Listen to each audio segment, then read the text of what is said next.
Picture this, you're a young royal bride, barely out of your teens, standing at the altar of a grand castle. But this isn't a fairy tale. Your marriage isn't about love. It's about power, politics, and securing the future of your family. Welcome to the dark history of royal marriages, love, power, and deception. Today we're going to look behind the veil of what royal marriages were really like. Forget the picture-perfect weddings you see in movies.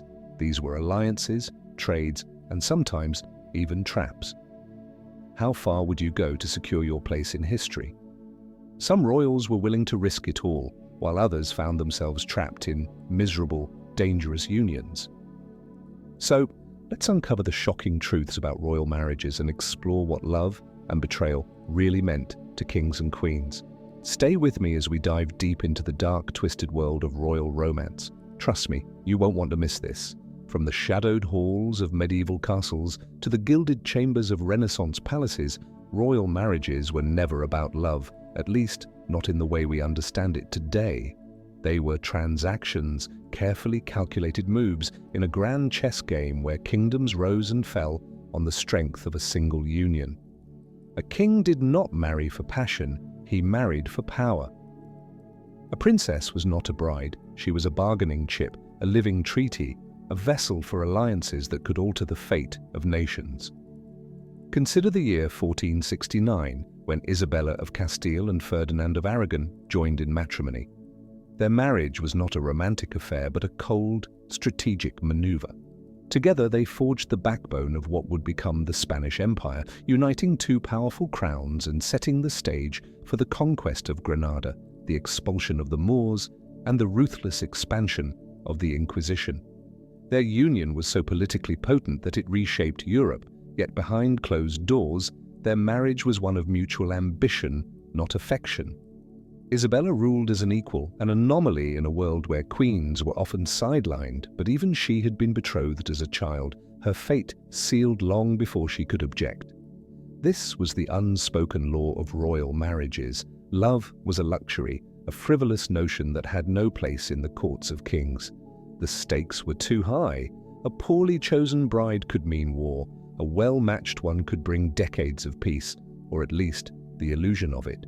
When Henry VII of England married Elizabeth of York in 1486, it was not for her beauty or charm, but to end the Wars of the Roses, stitching together the warring houses of Lancaster and York under the red and white banner of the Tudor Rose. Their marriage was a public spectacle, a performance of reconciliation, yet it masked the brutal reality that their union was born from bloodshed and necessity. Across the continent, the Habsburgs perfected the art of marital diplomacy, weaving a web of marriages so vast that their motto became, "Let others wage war. You, happy Austria, marry." By the 16th century, their empire stretched from Spain to Hungary, not through conquest, but through carefully orchestrated weddings. Charles V, the Holy Roman Emperor, inherited half of Europe not because he was the greatest warrior, but because his grandparents, aunts, and uncles had married into every significant dynasty on the continent. His son, Philip II of Spain, wed 4 times, each bride chosen to strengthen his grip on power, whether through ties to England, France, or the Holy Roman Empire. Mary Tudor, his second wife, was a political pawn in his quest to control England, a union that left her heartbroken and his ambitions unfulfilled. But what of the individuals trapped in these gilded cages? For every triumphant alliance, there were countless souls crushed under the weight of duty. Anne of Brittany, married first by force to Charles VIII of France, then to his successor Louis V, was paraded like a trophy, her homeland absorbed into France through her unwilling union. Mary, Queen of Scots, wed 3 times, each marriage a desperate bid for survival in a world where a queen without a husband was seen as vulnerable, yet every choice she made only tightened the noose around her neck.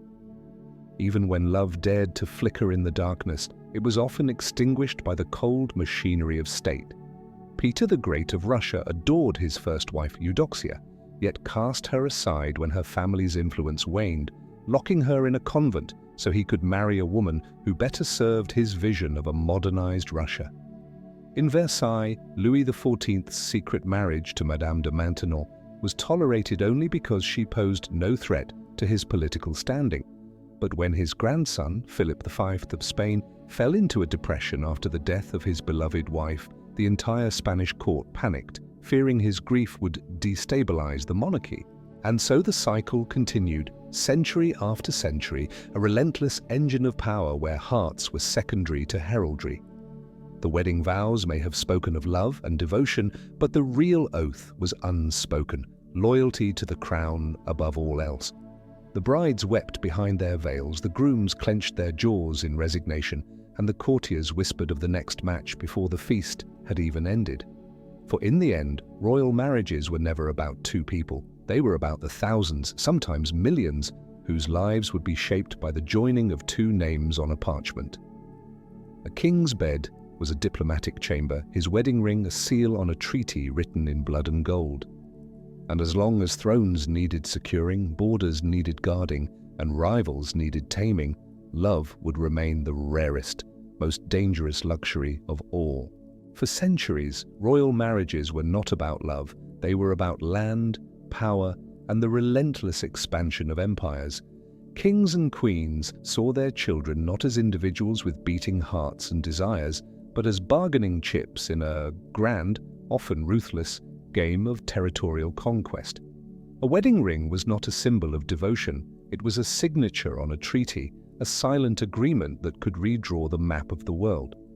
Take, for example, the marriage of Ferdinand of Aragon and Isabella of Castile in 1469. This was no fairy tale romance. It was a cold, calculated merger of two of the most powerful kingdoms in Spain. Their union didn't just unite two hearts. It united two crowns, forging a single, unstoppable force that would eventually expel the Moors from Granada and lay the foundations for the Spanish Empire. Together they funded Columbus's voyage to the New World, setting in motion an era of colonial expansion that would drench the world in gold and blood. But Spain was not alone in this strategy. The Habsburg dynasty, perhaps the most infamous practitioners of marital geopolitics, built an empire so vast it was said that the sun never set on their lands. How did they do it? Not through war alone, though there was plenty of that, but through carefully arranged marriages. Maximilian I, the Holy Roman Emperor, famously declared, "Let others wage war, you happy Austria, marry." And marry they did. His son, Philip the Handsome, wed Joanna of Castile, binding the Habsburgs to the Spanish throne. Their son, Charles V, would inherit not only Austria, but also Spain, the Netherlands, and vast territories in Italy and the Americas. A single marriage had reshaped the destiny of continents. And then there was England's Henry VIII, whose obsession with securing a male heir led him through 6 wives, but even his infamous marital carousel had roots in territorial ambition. His first wife, Catherine of Aragon, was a Spanish princess, a political alliance meant to strengthen ties between England and Spain.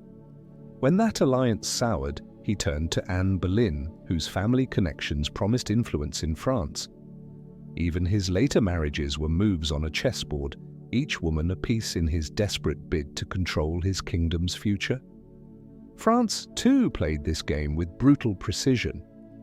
The marriage of Louis VII to Eleanor of Aquitaine in 1137 brought the vast Duchy of Aquitaine under French control, until their divorce handed those lands to England, sparking centuries of conflict we now call the 100 Years' War.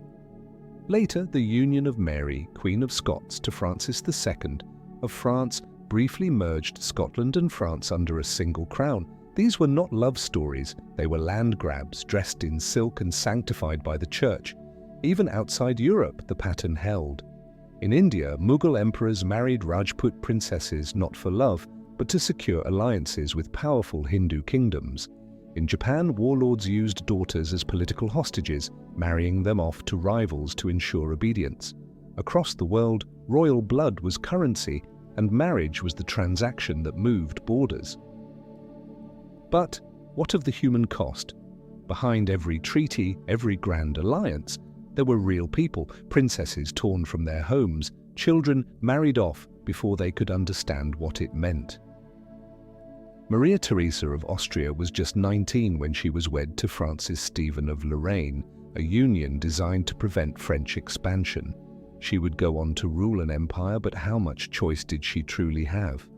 Mary Tudor, daughter of Henry VIII, was forced into a marriage with Philip II of Spain to secure an Anglo-Spanish alliance. She died heartbroken, her husband cold and distant, her kingdom in turmoil. And what happened when these marriages failed? When the alliances crumbled? The War of the Spanish Succession was fought because Europe's powers refused to accept a French prince inheriting Spain. The 30 Years' War erupted in part over religious divisions, but also over disputed successions, tangled webs of marriages gone wrong. For every empire built by a wedding, there was a war waiting in the shadows. By the 19th century, the game had changed, but not ended. Queen Victoria's children were married into nearly every European monarchy, earning her the nickname the Grandmother of Europe. Her descendants would sit on the thrones of Germany, Russia, Spain, and more. It was a strategy of peace through blood ties, one that tragically failed when World War I pitted cousin against cousin, Kaiser Wilhelm II against King George V.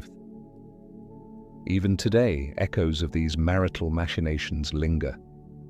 Modern royal weddings may be wrapped in romance, but their roots are in conquest. The lands once claimed by marriage are now nations, their borders still shaped by ancient vows.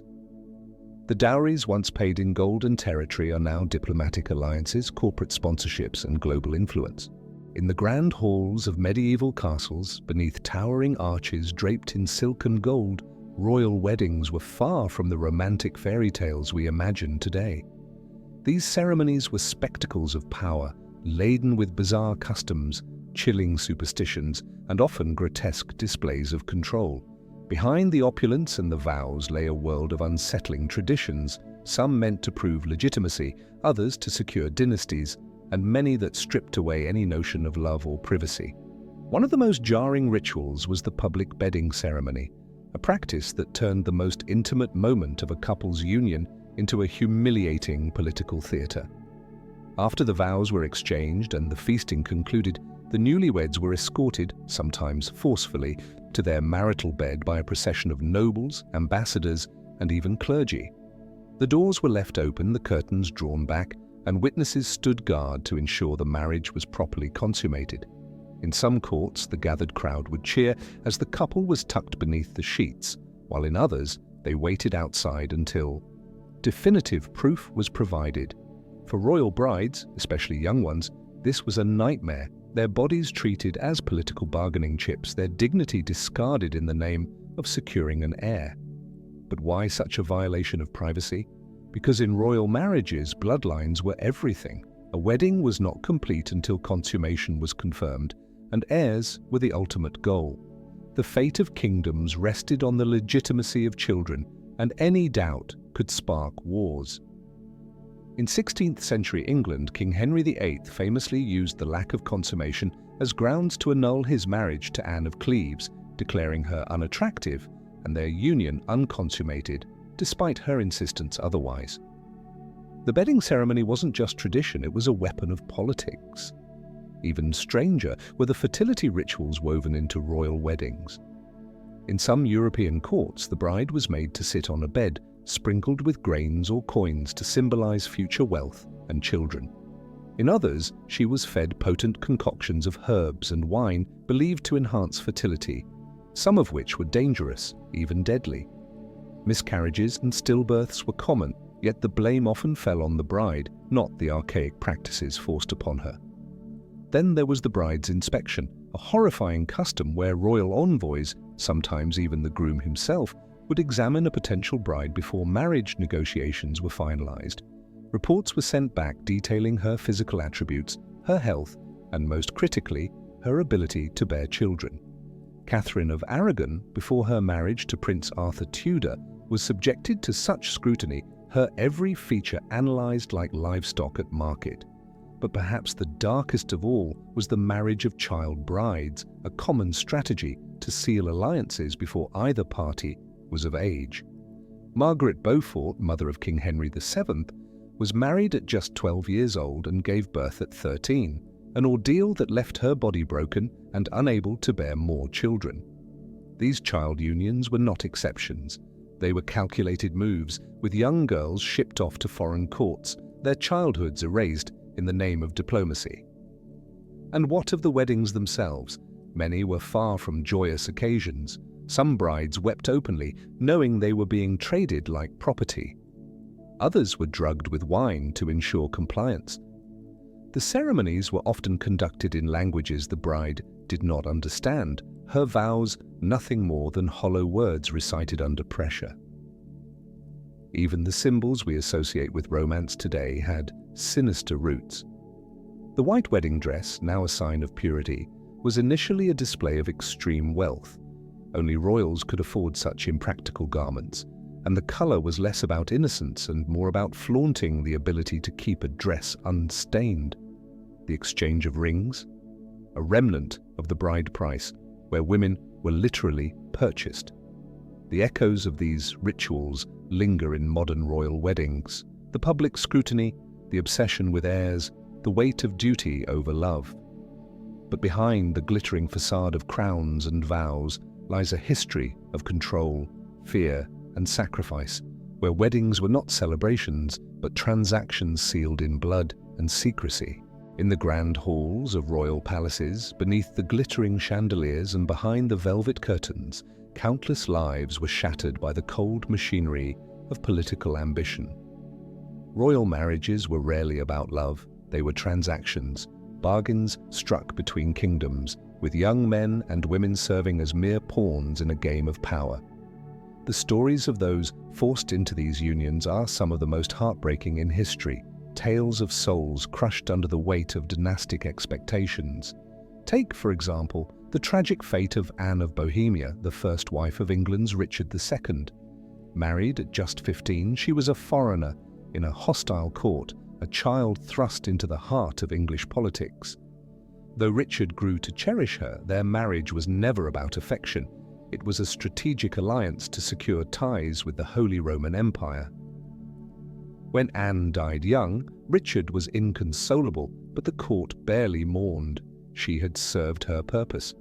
Then there was Juana of Castile, later known as Juana la Loca, Juana the Mad. Her father, Ferdinand of Aragon, and her mother, Isabella of Castile, married her off to Philip the Handsome of Burgundy to strengthen Spain's influence in Europe. But Philip was cruel, openly unfaithful, and manipulated Juana's fragile mental state. When he died suddenly, her grief was so overwhelming that she refused to part with his corpse, carrying it with her for years. Was she truly mad, or was her mind broken by the torment of a marriage she never wanted? The Habsburg dynasty was particularly ruthless in its marital politics. Maria Antonia of Austria was forced to marry the Elector of Bavaria, a man decades her senior, to secure an alliance. She was 14. By 16, she was dead, her body unable to withstand the strain of childbirth. Her short life was nothing but a footnote in the ledgers of empire. In France, Marguerite of Burgundy was wed to Louis X in a union meant to unite warring factions. But when rumors spread of her infidelity, Louis had her imprisoned. She died mysteriously in her cell, strangled, some whispered, on her husband's orders. Her only crime? Failing to be the obedient political tool she was meant to be. Even royal children were not spared. Mary, Queen of Scots, was just 5 years old when she was betrothed to the French Dauphin. Sent to France as a child, she was molded into a French queen, her Scottish identity erased. Her marriage was a disaster. Her young husband died, leaving her a widow before she was even an adult. Her subsequent marriages would lead to her downfall, ending in imprisonment and execution. Perhaps one of the most chilling examples was Ivan the Terrible's treatment of his wives. He married 7 times, each union more brutal than the last. His first wife, Anastasia Romanovna, was said to be his only true love. But after her death, possibly by poisoning, Ivan's subsequent marriages were acts of domination. His 6th wife, Vasilisa Melentieva, was allegedly buried alive when he tired of her. And what of Catherine of Aragon, the first wife of Henry VIII? Married first to his brother Arthur, who died, she was then passed to Henry to maintain the Spanish alliance. For years, she played the dutiful queen until she failed to produce a male heir. Cast aside, humiliated and forced into exile, her suffering was a direct result of royal marriage's unforgiving demands. The list goes on. Princess Sophia of Prussia married off to curb her rebellious spirit. Marie-Louise of Austria handed to Napoleon like a trophy after war. Alexandra Feodorovna, the last Tsarina of Russia, whose marriage led her to a basement in Ekaterinburg and a firing squad. These were not love stories. They were survival stories, tales of women and men trapped in gilded cages, their hearts secondary to the maps they were meant to redraw. Some resisted, some went mad, some died too young, but all of them were victims of a system that saw marriage not as a bond between souls, but as a ledger entry in the books of power. And so when we look back at the grand portraits of kings and queens, the lavish wedding tapestries, the treaties signed in marital ink, we must remember the human cost. Behind every alliance was a life interrupted, a dream sacrificed, a heart broken on the altar of empire. In the grand tapestry of royal marriages, few forces wielded as much influence as religion. From the earliest medieval kingdoms to the glittering courts of Renaissance Europe, the Church stood as both a sanctifier and a suppressor of royal unions. It was not merely a matter of love or politics. Religion dictated who could marry, how they could marry, and, most crucially, why certain marriages were forbidden. The consequences of defying these sacred laws could be catastrophic, plunging kingdoms into war, tearing apart dynasties, and sealing the fates of monarchs who dared to challenge divine authority. Consider the tangled web of medieval Europe, where the Catholic Church reigned supreme over matters of marriage. The doctrine of consanguinity, the prohibition against marrying close relatives, was a weapon as much as it was a spiritual guideline. Popes and bishops held the power to annul marriages, legitimize bastards, or declare entire bloodlines cursed. When King Henry VIII of England sought to divorce Catherine of Aragon, it was not merely a personal desire, it was a direct challenge to papal authority. The Church's refusal to grant the annulment led to England's violent break with Rome, the birth of the Anglican Church, and centuries of religious turmoil. But the Church's control extended far beyond mere prohibitions. Royal marriages were often sacramental acts binding not just two people but entire nations under God's will. When monarchs wed, their unions were blessed or condemned by the highest religious authorities, turning personal vows into divine mandates. A marriage without the Church's approval was no marriage at all. It was heresy, a sin punishable by excommunication or worse. The infamous case of Philip IV of France and the suppression of the Knights Templar reveals just how deeply religion and royal ambition intertwined. Philip, desperate to erase his debts, manipulated the Church into declaring the Templars heretics, then seized their wealth, all under the guise of holy justice. His marriage alliances, too, were carefully crafted to align with papal interests, ensuring his dynasty's dominance. Yet religion was not always a unifying force. The Protestant Reformation shattered the Catholic monopoly on marriage, creating new battlegrounds for royal unions. Protestant kings now sought brides from Reformed faiths, while Catholic monarchs doubled down on papal alliances. The marriage of Mary, Queen of Scots, to the Catholic Lord Darnley was a deliberate strike against Protestant England, inflaming tensions that would eventually lead to Mary's imprisonment and execution. Meanwhile, across Europe, royal children became pawns in theological wars, married off to convert nations, suppress rebellions, or eradicate rival faiths. The darker side of this religious manipulation emerged in the blood-soaked halls of the Spanish Inquisition. Here, royal marriages were tools of conversion and control. Ferdinand and Isabella, the famed Catholic monarchs, used their children's marriages to purge Spain of Jewish and Muslim influence. Their daughter, Joanna the Mad, was wed to Philip the Handsome of Burgundy in a union meant to strengthen Catholic hegemony, yet the marriage descended into betrayal, madness, and a tragic end. Religion, in this case, did not bring peace, it brought ruin. Even in the East, where empires rose and fell under different gods, faith dictated royal unions. The Byzantine emperors married to secure the church's favor, while Ottoman sultans took wives from conquered Christian lands, forcing conversions to solidify power. The infamous Sultan Suleiman the Magnificent defied Islamic tradition for his beloved Hurrem Sultan, a Christian concubine who became his legal wife, an act that reshaped the Ottoman dynasty and sparked religious controversy. And what of those who resisted? The tragedy of Lady Jane Grey, the 9 Days Queen, exemplifies the cost of defiance. Her Protestant marriage to Guildford Dudley was a political scheme to maintain England's break from Rome. But when Catholic Mary Tudor claimed the throne, Jane's faith marked her for execution. Religion was not merely a backdrop to royal marriages, it was the executioner's axe waiting to fall. By the time of the Enlightenment, the Church's grip on royal unions had weakened, but its legacy endured. The scandalous marriage of Napoleon and Josephine, though secular in nature, still required papal intervention to dissolve. Even in the modern era, the British monarchy's insistence on Anglican marriages persists, a ghost of the past haunting present-day royals. Religion then was never just about souls, it was about sovereignty. To marry without the Church's blessing was to risk divine wrath and earthly ruin, and yet for all its power, faith could not always shield royals from the consequences of their unions. For every marriage that brought peace, another sowed chaos. For every blessing, a curse lingered in the shadows.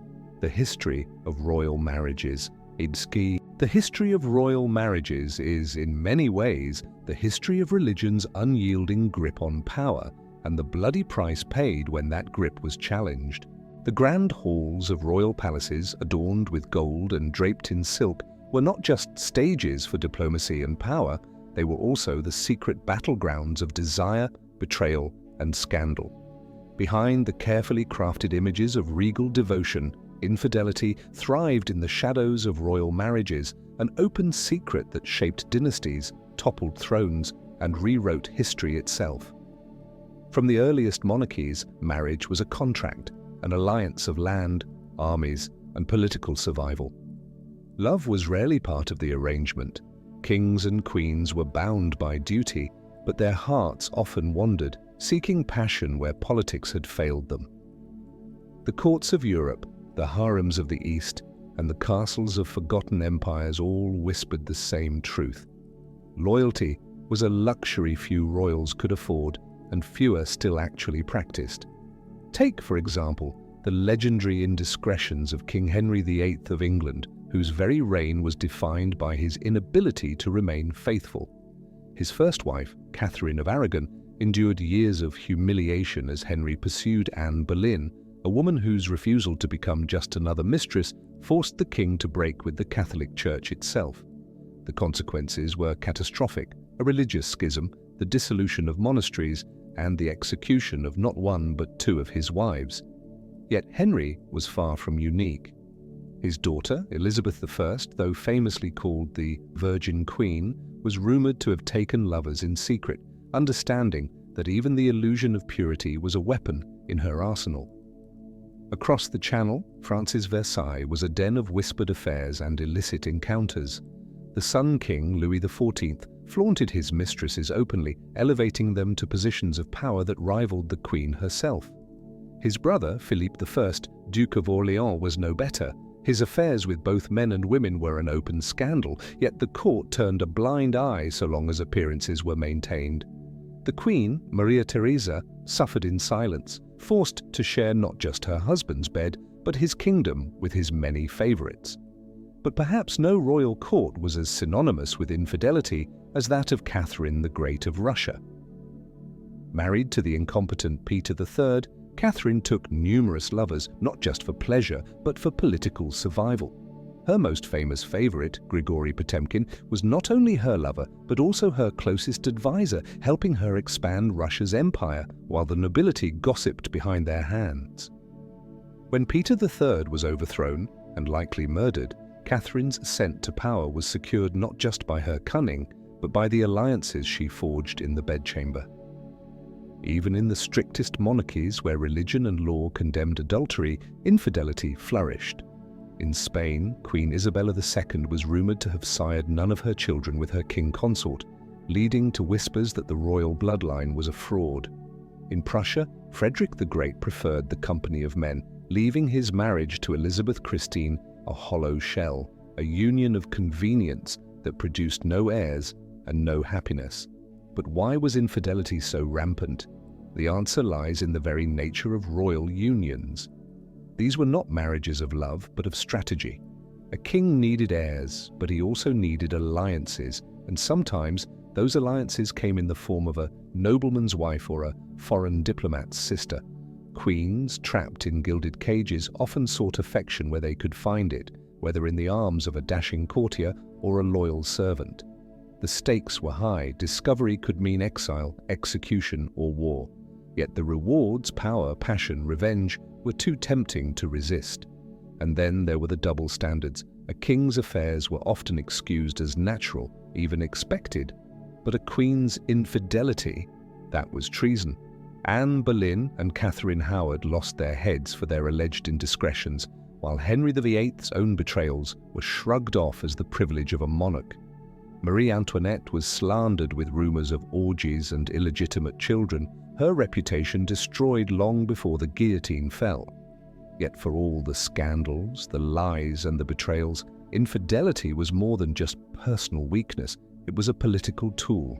A mistress could influence policy, whispering in the king's ear where ambassadors could not. A lover could secure a fortune, elevate a family, or even alter the line of succession. The children born of these affairs, the so-called bastards of royalty, sometimes rose to greatness themselves, like William the Conqueror, who began life as the illegitimate son of a duke and ended it as a king. By the 19th century, the rise of the press turned private sins into public spectacle.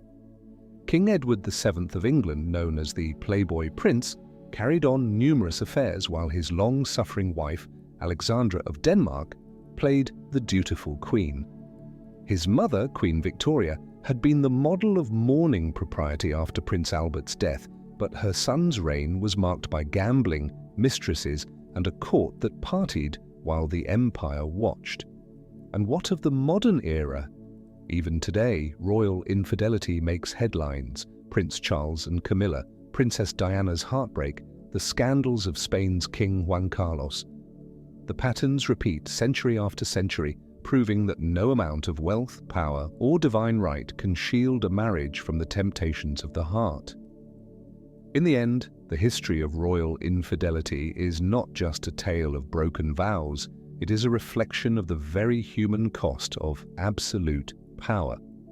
Behind every throne there were secrets, and behind every crown there were lies. The bedchambers of kings and queens were as much a part of their legacies as their battlefields and treaties.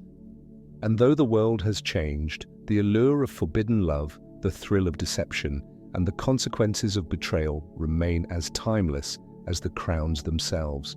There is a silence that follows the collapse of a royal marriage, not the quiet of peace, but the heavy stillness before a storm. When a union forged for power fractures, the consequences ripple far beyond the private chambers of kings and queens. They unravel nations, ignite wars, and rewrite history in blood. These were not mere personal tragedies, they were disasters written into the annals of empires. Consider the marriage of Henry VIII and Catherine of Aragon, a bond that began with promise and ended in the birth of a religious revolution. Catherine, the devoted wife who had once been wed to Henry's elder brother, Arthur, was cast aside when she failed to produce a male heir. The king's obsession with securing the Tudor line led him to defy the Pope, sever England from the Catholic Church, and ignite the English Reformation. Monasteries were dissolved, dissenters were burned, and a kingdom was torn apart, all because a marriage could not bend to the will of one man's desperation. The echoes of that rupture still linger in the religious and political landscape of Britain today. Then there was the doomed union of Louis XVI and Marie Antoinette, a match meant to solidify an alliance between France and Austria. But the young queen's extravagance, real and exaggerated, became a symbol of royal excess in a starving nation. The marriage's failure to produce an heir quickly fueled vicious rumors. And when revolution came, the monarchy's downfall was as much personal as it was political. The guillotine did not distinguish between the flaws of a marriage and the sins of a regime. Their severed heads were the punctuation mark on a story that began with pomp and ended in chaos. In Russia, the marriage of Tsar Nicholas II and Alexandra of Hesse became a slow-motion catastrophe. Alexandra's reliance on the mystic Rasputin, seen as a last hope to save their haemophiliac son, alienated the nobility and eroded faith in the crown. The whispers of infidelity, the suspicion of German sympathies during World War I, and the isolation of the royal family turned their private struggles into a national crisis. When the Bolsheviks stormed the Winter Palace, it was not just a political coup, it was the culmination of a marriage that had festered in secrecy and desperation, dragging an empire into the abyss with it. Even unions that seemed strong could unravel with terrifying speed. The marriage of Ferdinand and Isabella of Spain was a masterstroke of political strategy, uniting Aragon and Castile to create a formidable kingdom. But their relentless drive for Catholic purity, manifested in the Inquisition and the expulsion of Jews and Muslims, was as much a product of their shared zeal as it was a distortion of it.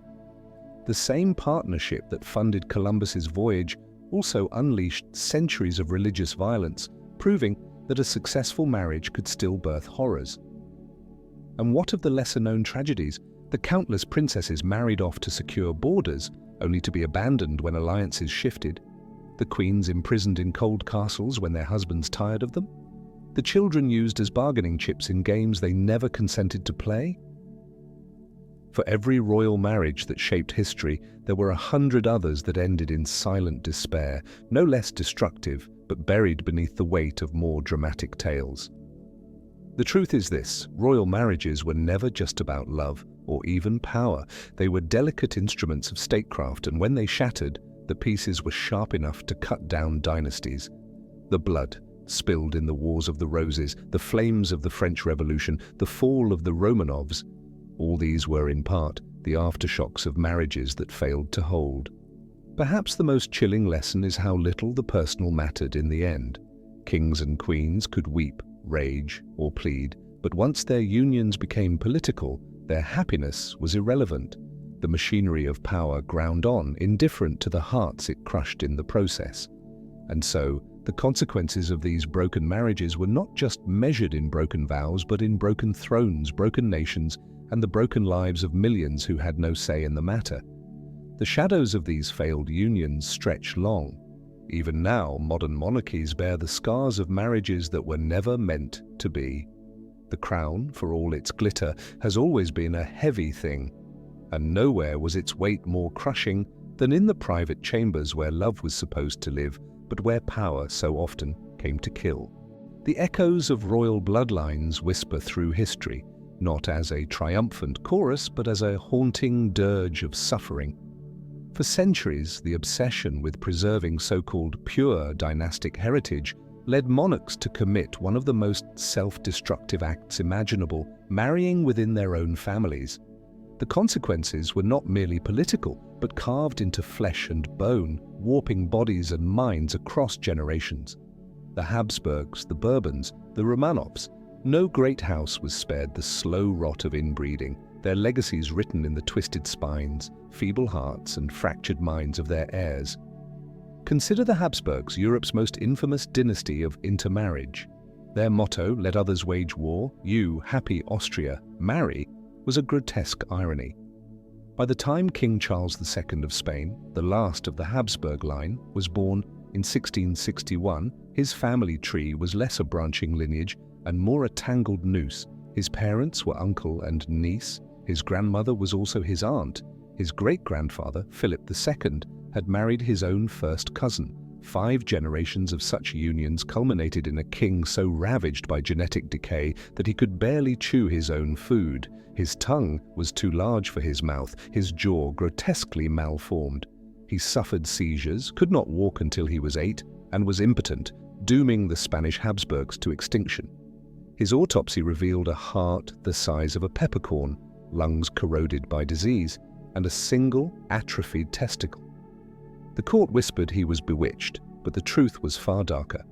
He was the inevitable product of a family that had sacrificed biology for power. Nor was this an isolated horror. The Ptolemaic pharaohs of Egypt, desperate to emulate the gods they claimed descent from, married siblings for 3 centuries. Cleopatra VII, the last active ruler of that line, was the child of siblings, as was her husband-brother Ptolemy XIII. The ancient world saw such unions as divine, but the genetic toll was catastrophic. Stillbirths, infant mortality, and rulers prone to erratic violence. The Bourbons of France, too, wove their own demise through generations of cousin marriages. Louis XVI and Marie Antoinette, both products of tightly interbred lineages, struggled for years to conceive. When they finally produced an heir, the child was sickly, and rumors swirled that his malformations were divine punishment for the sins of his ancestors. But perhaps the most tragic case was that of the Romanovs. Tsar Nicholas II and Alexandra, bound by their shared descent from Queen Victoria, carried the hemophilia gene, a ticking curse passed silently through the royal women.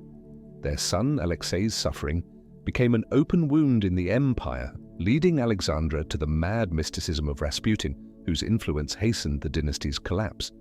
The Bolsheviks did not just murder the Romanovs in 1918, they executed a bloodline already crippled by its own isolation.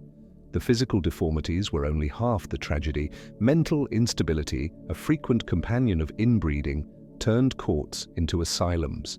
King George III of England, descended from the intermarried House of Hanover, endured bouts of madness so severe he was chained to a wall, howling at hallucinations. Some historians argue his porphyria was exacerbated by generations of narrowed gene pools. In Portugal, King Sebastian's fanatical delusions led him to launch a doomed crusade in Morocco, leaving his kingdom in ruins. Why did they persist in this self-destruction? The answer lies in the toxic alchemy of power and paranoia. To share blood with outsiders was to risk dilution of authority, to invite claimants, to surrender the divine right they believed was theirs alone. The Church, complicit in this horror, granted dispensations for unions that nature itself forbade. Popes twisted scripture to bless marriages that should have been abominations. And yet the greatest irony is this: in their quest for eternal dynasties, they ensured their own extinction. The Habsburgs vanished. The Spanish Bourbons teetered on the brink. The Romanovs fell to revolution. The children born of these unions, those who survived, were often too weak to rule, too broken to continue the line. The portraits of these royals, painted in gilded frames, hide the truth. The sunken eyes, the distended jaws, the vacant stares of those damned by their own blood. Modern monarchies, chastened by this history, now marry outside the family, but the scars remain. Genetic studies of exhumed royal bones reveal the staggering toll, centuries of suffering encoded in DNA. The lesson is clear: no throne, no crown, no claim to godhood is worth the price of a child's agony. The royal houses that forgot this were doomed to drown in their own blood. For centuries, royal marriages were not about love, not about companionship, but about cold, calculated strategy. And more often than not, it was the women who bore the heaviest burden. They were traded like precious coins, their worth measured in land, alliances, and political advantage. Some were barely more than children when they were sent to foreign courts, handed over to men they had never met, expected to produce heirs, secure treaties, and silently endure. Others, though, refused to be mere pawns. They learned the rules of the game, manipulated the system, and in some cases rewrote history itself. Take, for example, the story of Anne of Brittany, a woman who was married not once, but twice, to 2 different kings of France, all before she turned 23. Her first marriage to Charles VIII was a forced union designed to annex her homeland, Brittany, into the French crown. When Charles died unexpectedly, she was immediately wed to his successor, Louis XII, because the treaty demanded it. She had no choice. Her body, her life, her very identity belonged to the state. Yet, even in this gilded cage, Anne wielded subtle power. She became a patron of the arts, a shrewd negotiator, and ensured that Brittany retained some autonomy, proving that even the most constrained women could carve out influence. Then there was Catherine of Aragon, the first wife of Henry VIII. Married off to secure an alliance between England and Spain, she was a dutiful queen, a devoted wife, and a mother who endured the heartbreak of multiple stillbirths. But when she failed to produce a living son, Henry discarded her like a broken treaty. The king, desperate for a male heir, sought an annulment, plunging England into religious turmoil. Catherine refused to fade quietly. She fought the annulment with every ounce of her will, declaring until her dying breath that she was Henry's true wife. Her defiance forced a king to break from the Catholic Church, altering the course of history. Yet in the end, she died alone, exiled and forgotten by the man who once claimed to love her. But not all royal women were victims. Some turned the system against itself. Empress Matilda, daughter of Henry I of England, was meant to be the first queen regnant, until the nobles refused to bow to a woman. Her cousin Stephen stole her throne, plunging England into a bloody civil war known as the Anarchy. Matilda didn't surrender, she fought, she schemed, and though she never wore the crown herself, her son became Henry II, ensuring her bloodline ruled. Then there was Isabella of France, the so-called she-wolf of France, who refused to be a passive queen. Married to the inept Edward II of England, she watched as his favourites looted the kingdom and humiliated her. So she took revenge. She took a lover, raised an army, and deposed her own husband, ruling as regent for her son. History branded her ruthless, but was she any crueler than the kings who treated women as property? And what of the women who had no power at all, the ones whose names are barely remembered? Joan of England, the Lionheart's sister, was shipped off to Sicily as a child bride, only to be widowed and then imprisoned by her own family when she dared to marry for love. Margaret of Austria married off 3 times before she was 25, her life a series of negotiations between warring kingdoms. These women had no voice, no choice, only duty. Yet even in the darkest corridors of power, some women found ways to resist. Eleanor of Aquitaine, one of the most powerful women of the Middle Ages, was married first to a king of France, then to a king of England. She didn't just accept her fate, she shaped it. She ruled as regent, went on crusade, and when her husband Henry II imprisoned her for 15 years, she bided her time, emerging stronger than ever to secure her sons' futures. The legacy of these women is a paradox. They were trapped in a system designed to erase them, yet some clawed their way into history. They were traded, silenced, and sacrificed, but a few turned their marriages into weapons, their suffering into strategy. The true cost of royal marriages wasn't just paid in gold or land, it was paid in the lives of women who were expected to be nothing more than vessels for bloodlines and bargaining chips for kings. And yet, their stories endure, because even in a world that sought to render them invisible, they refused to disappear. The echoes of royal marriages past still whisper through the corridors of modern palaces, their shadows stretching long over today's crowned heads. The bloodlines, the betrayals, the strategic unions, each one a stitch in the vast tapestry of history, pulling tight around the throats of those who now sit upon thrones. The legacy of these marriages is not merely a footnote in history books, it is a living, breathing force, shaping the very foundations of modern monarchies, dictating who may rule, who may love, and who must sacrifice.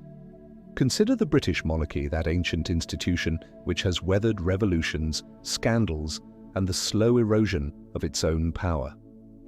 The marriage of Queen Victoria to Prince Albert in 1840 was not just a love match, though it was one of the rare unions where affection played a role, but a calculated move to strengthen ties with the German states, ensuring that Britain's influence would stretch across Europe. Their descendants now sit on thrones from Spain to Sweden, a dynastic web spun so meticulously that even today the blood of Victoria flows through nearly every royal house on the continent. And yet this very success sowed the seeds of future tragedy.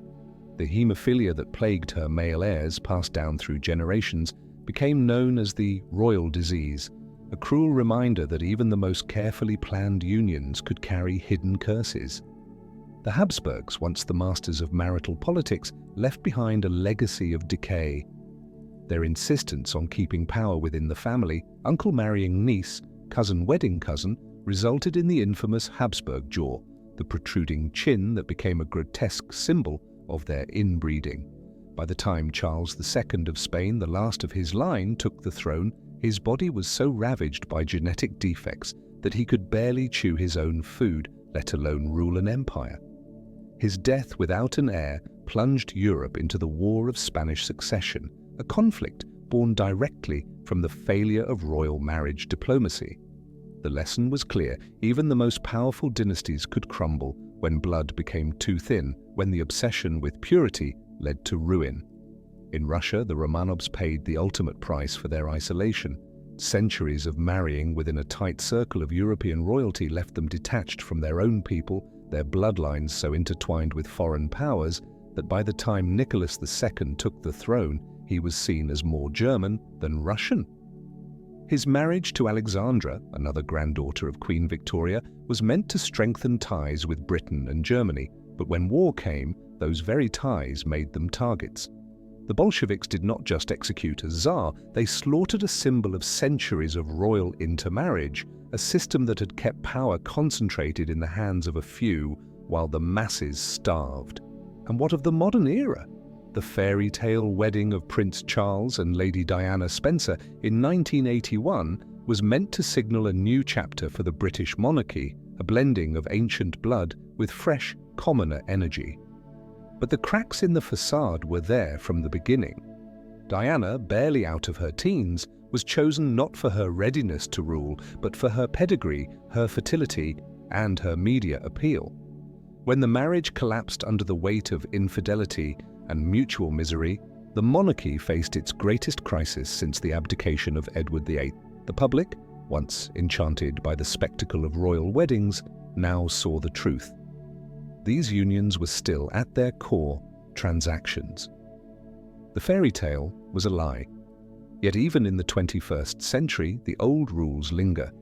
When Prince William married Kate Middleton, a woman with no noble blood, it was hailed as a modernization of the monarchy, but the reality was more calculated. The Windsors, ever adaptive, understood that survival in the modern age required the illusion of change. Kate was not chosen for her lineage, but for her stability, her photogenic charm, her ability to play the part of a princess in a world where royalty must now compete with celebrities for public adoration. And when Prince Harry married Meghan Markle, a biracial American actress, the shockwaves were immediate. Here was a direct challenge to centuries of tradition, a royal marriage based not on political strategy, but on personal choice. The backlash from the establishment was swift and brutal, a reminder that even now, the monarchy resists true transformation. Across Europe, the same patterns repeat. In Spain, King Felipe VI's marriage to Letizia Ortiz, a divorced former journalist, was a break from the past. Yet the scandals surrounding his father Juan Carlos and his own sister's legal troubles prove that the ghosts of old alliances still haunt the throne. In Belgium, the monarchy's very existence is questioned, its purpose unclear in a modern democracy, its roots still tangled in the arranged marriages of the 19th century. Even in Scandinavia, where monarchs have embraced informality, the spectre of dynastic duty remains.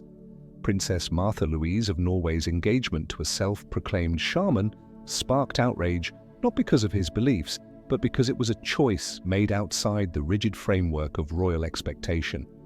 The greatest irony of all is that the very institution these marriages were meant to sustain, the monarchy itself, has been rendered largely ceremonial. The power once held by kings and queens has faded, their relevance maintained only through spectacle and nostalgia. And yet the rules remain: the obsession with bloodlines, the pressure to produce heirs, the relentless scrutiny of every romantic choice. These are the chains forged by centuries of marital politics. What then is the true legacy of royal marriages? It is a world where love was, and often still is, secondary to duty, where women were traded like currency, where men wed for land rather than loyalty, where children were born not for joy, but for succession. The modern faces of monarchy may smile for cameras, may speak of equality and progress, but beneath the surface the old machinery still turns. The blood of emperors and kings still flows in their veins, carrying with it the weight of 1,000 broken vows. And so the question remains, can the monarchy ever truly escape its past? Or is it doomed to repeat the same cycles, forever bound by the marriages that built it? The answer lies not in the crowns they wear, but in the choices they make, and whether, at last, they will choose love over legacy. And so the tangled web of royal marriages leaves us with one final question. Were these unions acts of statecraft or chains of gilded misery? What do you think? Were these marriages worth the power they secured, or were they tragedies disguised in crowns and silk? Let us know in the comments below, and if you were captivated by the dark history of royal love and betrayal, don't forget to subscribe for more tales of the twisted past. Until next time, remember, even the grandest thrones were built on broken hearts.